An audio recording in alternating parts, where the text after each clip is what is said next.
Close your eyes for a moment and picture this scenario.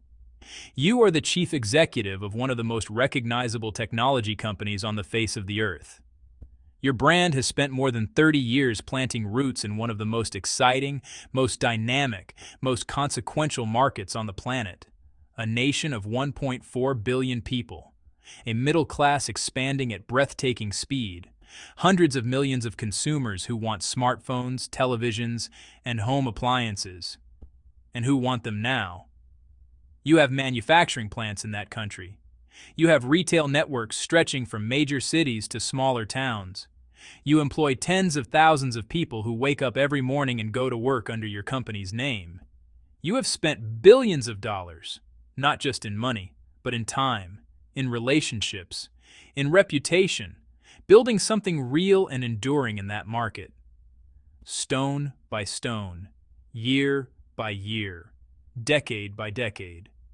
And then, on an otherwise ordinary morning in March 2025, the government of that country hands you a bill.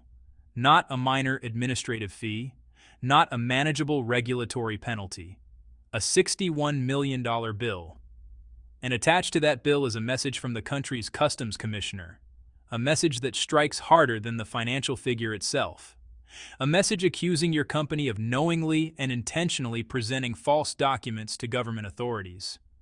Of violating every recognized standard of business ethics, of systematically defrauding the public treasury for years.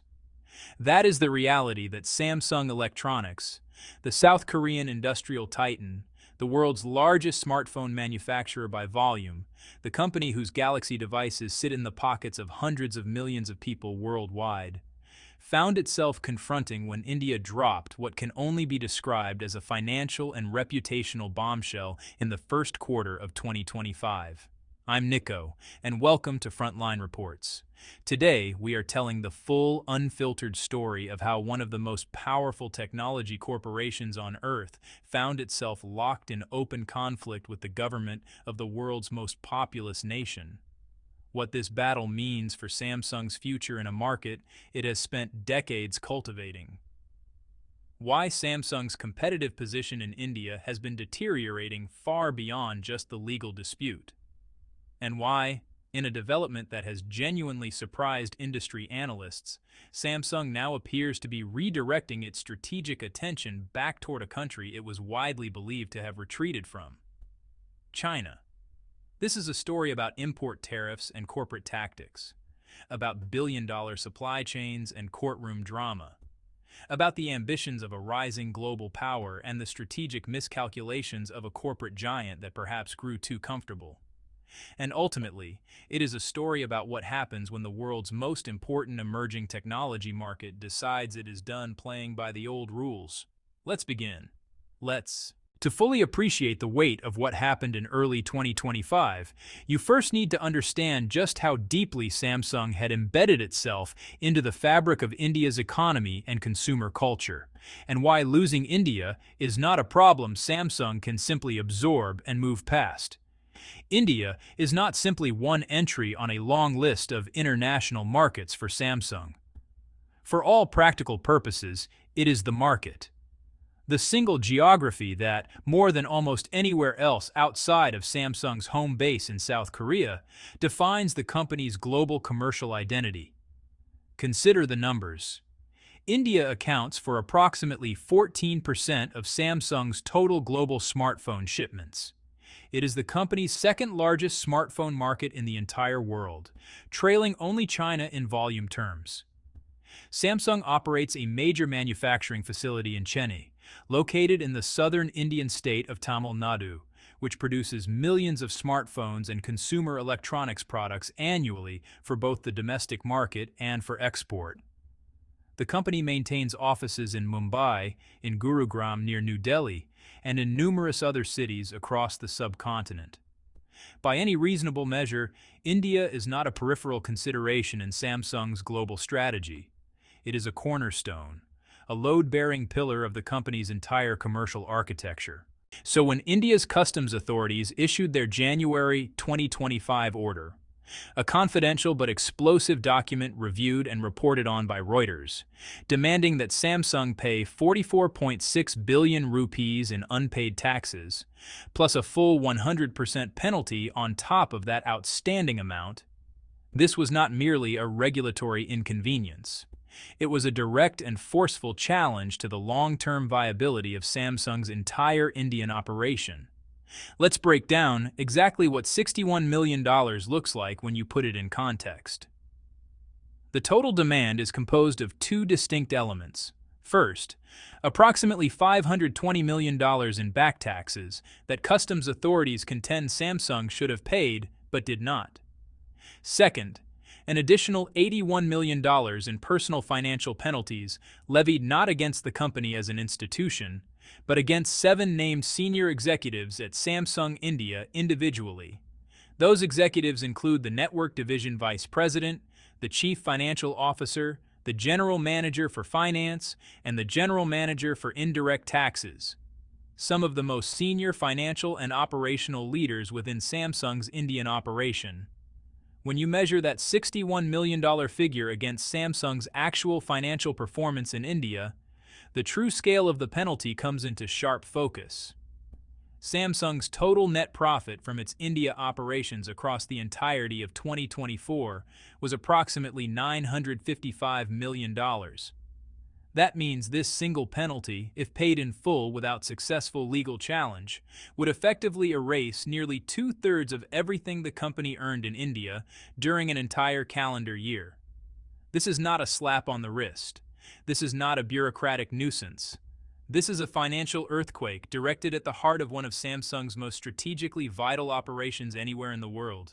So what exactly did Samsung do, or allegedly do, to attract a penalty of this magnitude? The answer lies in a piece of telecommunications technology that the vast majority of people have never encountered and have certainly never heard of. A component called the remote radio head. To understand how a technical classification dispute over a piece of telecommunications equipment became a $61 million legal battle involving one of the world's largest corporations, we need to travel back in time to 2018.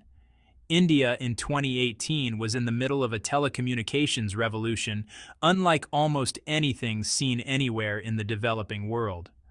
Reliance Jio, the telecoms giant controlled by Asia's wealthiest individual, billionaire Mukesh Ambani, was in the process of constructing one of the most ambitious mobile network build-outs in recorded history.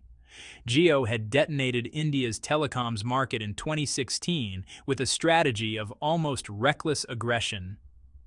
It offered free voice calls and near-free mobile data to hundreds of millions of Indian consumers, triggering a price war so intense and so destructive that several of India's established telecoms operators were driven out of the industry entirely.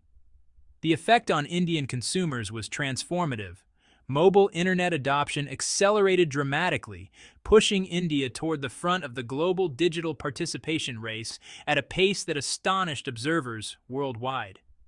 Building and continuously expanding this network required enormous quantities of specialized telecommunications infrastructure equipment. Samsung, with its deep expertise in network technology, was one of Jio's primary equipment suppliers. Between 2018 and 2021, Samsung imported telecommunications equipment with a total value of approximately $784 million from manufacturing facilities in South Korea and Vietnam, subsequently supplying these components to Reliance Jio as part of their supply relationship. At the absolute center of this arrangement was the remote radio head, or RRH in industry shorthand. For those without a background in telecommunications engineering, the remote radio head is a compact radio frequency circuit enclosed within a weatherproof housing module designed for outdoor installation. It is typically mounted directly on telecommunications towers, and it performs one of the most fundamental functions in any mobile network: managing the transmission and reception of radio signals between the network infrastructure and the mobile devices carried by end users. In plain, everyday language, when you place a phone call, send a text message, or open a web page on your mobile phone, The signal traveling wirelessly through the air passes through a device, like the remote radio head at some point in its journey. India's own customs officials described the remote radio head as one of the most critical components in a functional 4G telecommunications network, which gives you a sense of why such large quantities of these devices were flowing into India during Jio's rapid network expansion. Here is precisely where the dispute transitions from a technical matter into a legally explosive confrontation. India's customs tariff framework categorizes certain telecommunications components into classifications that attract import duties of between 10 and 20%. Specifically, a category of devices known as transceivers, equipment designed to both transmit and receive communication signals, falls within this taxable classification. The question that became the central battleground of this entire legal conflict was, on its face, deceptively straightforward. Is a remote radio head a transceiver under Indian customs law? Samsung's answer was an unambiguous no. The company argued, supported by 4 independent expert technical opinions, that the remote radio head does not perform the full functional scope of a transceiver, as that term is defined within Indian customs legislation, and therefore attracts zero import tariff. This was the classification Samsung applied consistently when importing these components throughout the 2018 to 2021 period. The practical result of this classification was that Samsung paid no import duty whatsoever on $784 million worth of telecommunications equipment. India's customs authorities reached the opposite conclusion, and they believed they had found the evidence to prove it. In 2020, Samsung had corresponded with Indian government departments in writing. In those communications, the company itself used the word transceiver to describe the remote radio head. These internal documents, obtained by investigators during the course of the inquiry, directly and uncomfortably contradicted the classification position Samsung had been maintaining for customs purposes. When customs officials conducted raids on Samsung's offices in Mumbai and Gurugram in 2021, seizing documents, electronic devices, and internal communications, and subsequently summoning senior executives for formal questioning, those letters moved to the center of the government's case. Customs Commissioner Sonali Barge, in her January 2025 order, was blunt and unsparing in her findings. Samsung, she concluded, was fully aware of the correct tariff classification of these components from the beginning. The company had knowingly and intentionally submitted false documentation to customs authorities in order to obtain clearance for these imports without paying the applicable duties. The order characterized Samsung's conduct as behavior that violated every recognized principle of business ethics and industry standards, motivated by the desire to maximize corporate profits at the direct expense of India's public revenue. Strong words. Followed by an Samsung did not accept this ruling without a fight. In April 2025, the company submitted a 281-page formal challenge to the Customs, Excise, and Service Tax Appellate Tribunal in Mumbai. This was a legal document that is, by any measure, extraordinary in both its length and in the complexity and drama of the arguments it contains. Samsung's defense was constructed around several distinct pillars, but perhaps the most striking, and honestly, the most revealing about the corporate dynamics at the heart of this story, was its argument concerning Reliance Jio and what Jio had known and had chosen not to disclose for years before Samsung's own practices came under scrutiny. According to Samsung's detailed filing, Reliance Jio had itself been importing the identical remote radio head components using the same duty-free classification for 3 full years before Samsung ever began importing these products under the same arrangement. The practice of classifying remote radio heads as non-transceivers, Samsung argued, was a well-established industry norm that Indian customs authorities had long been aware of and had never challenged or questioned. When tax officials raised concerns with Jio about the classification issue back in 2017, Samsung's filing contended that Reliance Jio made a deliberate decision not to share that information with Samsung. Since customs authorities had never raised any objection to Samsung's own import classifications during the entire period in question, the company argued it had every legitimate reason to believe its approach was legally sound and officially accepted. Samsung stated directly in its filing that the classification it had adopted was known to the relevant authorities, that this classification had never been questioned, and that the Customs Department was fully aware of how these components were being categorized throughout the relevant period. Beyond the substantive legal arguments, Samsung also challenged the procedural fairness of the process itself, arguing that the January 2025 order had been issued with undue speed and that the company had not been given a genuinely adequate opportunity to present its full defense, despite, as Samsung pointedly noted, the enormous financial and reputational stakes involved. In its public communications, Samsung maintained a more carefully measured public position. The company described the matter as involving the interpretation and classification of goods under customs regulations, stated that it was carefully assessing all available legal options to ensure its rights were fully protected, and separately affirmed that it operates in full compliance with Indian law and that its classification practices had been previously known and accepted by relevant officials. As of mid-2025, this legal battle was still working its way through the Indian judicial system, with no final resolution in sight. But even as Samsung's legal team was constructing its defense and filing its challenge, the damage to the company's standing and reputation in India had already registered, and it had landed at a moment when Samsung was already facing an entirely separate and deeply troubling set of challenges in the country. Here is something that would have seemed almost impossible to imagine just a few years ago. In the final quarter of 2022, Samsung occupied the top position in India's fiercely competitive smartphone market. The company had overtaken Xiaomi, its most persistent rival for the title of India's most popular smartphone brand, to claim a 20% share of the total market. No other single brand came close. Samsung had achieved this position through a combination of genuinely smart strategic decisions, expanding its network of physical retail stores into smaller cities and towns, pushing its highly popular Galaxy A series of mid-range smartphones at price points between 30,000 and 45,000 rupees, and leveraging the considerable brand trust it had accumulated with Indian consumers over 3 decades of continuous market presence.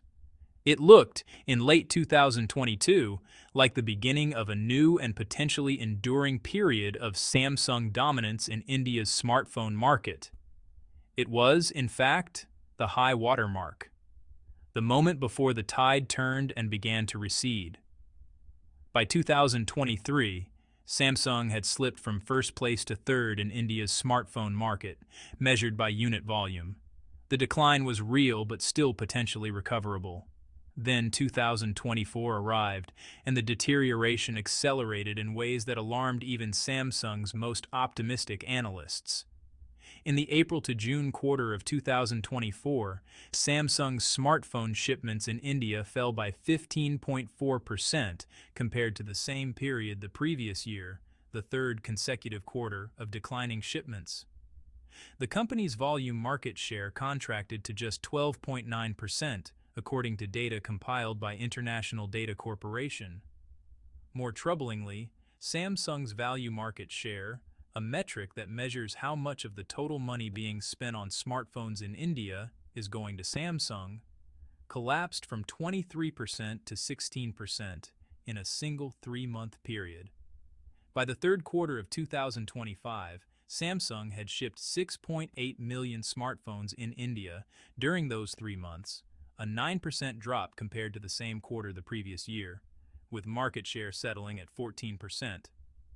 The competitive picture surrounding Samsung's decline tells its own story. At the top of India's smartphone market sat Vivo, a Chinese manufacturer, with a 24% market share. Oppo and Xiaomi, also Chinese brands, held 16% and 13% respectively. And then there was Apple, the iPhone maker, which for most of its history in India had been considered a niche luxury product accessible only to a narrow slice of the country's premium consumers, had by early 2025 surged to capture 26% of India's smartphone market when measured by value. The iPhone 16 became India's single best-selling individual smartphone model in 2025, a fact that would have seemed almost fantastical to anyone working in Indian consumer electronics just 5 years earlier. Samsung was being compressed from both sides simultaneously. Chinese manufacturers, Vivo, Oppo, Xiaomi, Realme, were outcompeting it on price, on features, and on value for money in the budget and mid-range segments where the overwhelming majority of Indian smartphone purchases occur. Apple, meanwhile, was beating it on brand aspiration, on ecosystem loyalty, and on premium positioning in the upper price bands where profit margins are most attractive.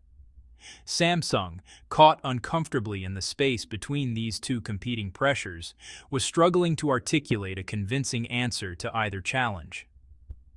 A prominent technology commentator known by the handle Ice Universe, widely followed on the platform X for sharp analysis of the global smartphone industry, issued a stark warning in November 2025, observing that Samsung's decline was beginning to look like an accelerating trend rather than a temporary setback, with the brand's core users departing in large numbers and the company increasingly relying on what he characterized as superficial marketing activity in place of genuine product innovation. Internal observers noted with concern that Samsung's Indian leadership appeared to lack the urgency and competitive ambition that the situation demanded, a leadership culture that seemed more oriented toward managing decline than reversing it. The troubles extended well beyond falling sales figures. In 2024, reports emerged of layoff programs across multiple divisions within Samsung India, as the company moved to reduce its cost base in response to contracting revenues. And in a moment that crystallized just how difficult 2024 had become for Samsung in India, workers at the Chennai manufacturing plant launched a strike that disrupted the production of televisions, refrigerators, and washing machines, not in some quiet period of the calendar, but in the weeks immediately preceding India's festive season, which represents the single most commercially critical window of the entire year for consumer electronics sales. For a company that had once been India's undisputed champion in consumer electronics, a brand that Indian consumers trusted and aspired to own, this combination of legal challenges, market share erosion, internal workforce tensions, and slipping competitive positioning represented a painful and very public unraveling. To make sense of what is happening to Samsung in India, you need to understand what is happening to India itself. Because the country Samsung is operating in today is fundamentally different from the country Samsung entered in the early 1990s. And those differences explain a great deal about why the path forward has become so much more complicated. Over the past decade, India under Prime Minister Narendra Modi has pursued an economic development agenda built around a clear and consistently communicated pair of objectives: attracting foreign investment while simultaneously protecting and developing domestic industry.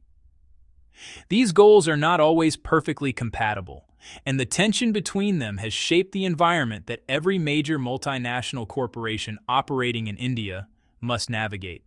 The government's flagship Make in India initiative is specifically designed to push global companies away from a model of manufacturing products abroad and importing them into India for sale, toward a model of establishing genuine manufacturing operations within Indian borders, employing Indian workers, and contributing to India's industrial development. The production-linked incentive schemes introduced across multiple sectors create financial rewards for companies willing to make that commitment. And tightened customs enforcement, combined with progressively higher import duties on a widening range of goods, has sent a clear and unambiguous message to multinational corporations. The era of frictionless market access without meaningful local commitment is over. Samsung's customs case needs to be understood squarely within this context. India's customs authorities are not singling out Samsung out of any particular animus toward the South Korean company. The broader pattern of heightened scrutiny applied to major multinational importers is consistent across multiple industries and multiple companies, a deliberate policy instrument designed to reinforce the core message that serious players who want sustained access to India's enormous consumer market need to demonstrate serious investment in India's manufacturing and employment base. Samsung, it should be acknowledged, actually has a genuinely defensible record on this dimension. The company has operated a manufacturing facility near New Delhi since 1995. It invested in expanding production capacity at its Chennai plant. It was among the earliest corporate beneficiaries of India's production-linked incentive scheme for smartphones. Samsung has made real, substantial investments in Indian manufacturing that many of its competitors, including Chinese brands that have captured significant market share in India, have not matched. But that track record of investment did not shield Samsung from the customs dispute, and the $61 million demand has sent a signal, clearly received not only by Samsung, but by the entire community of multinational corporations operating in India, that the regulatory environment demands constant vigilance and carries genuine consequences when compliance falls short of government expectations. Samsung is not alone in this experience. Amazon has navigated lengthy and complex antitrust investigations in India. Vodafone fought a years-long tax dispute with Indian authorities, ultimately prevailing in the Supreme Court, only to find that the government responded with new legislation that effectively overrode the judicial outcome. Cairn Energy endured an extended legal confrontation over retroactive taxation that culminated in Indian government assets being seized by international courts before a negotiated settlement was eventually reached. The thread connecting all of these cases is a fundamental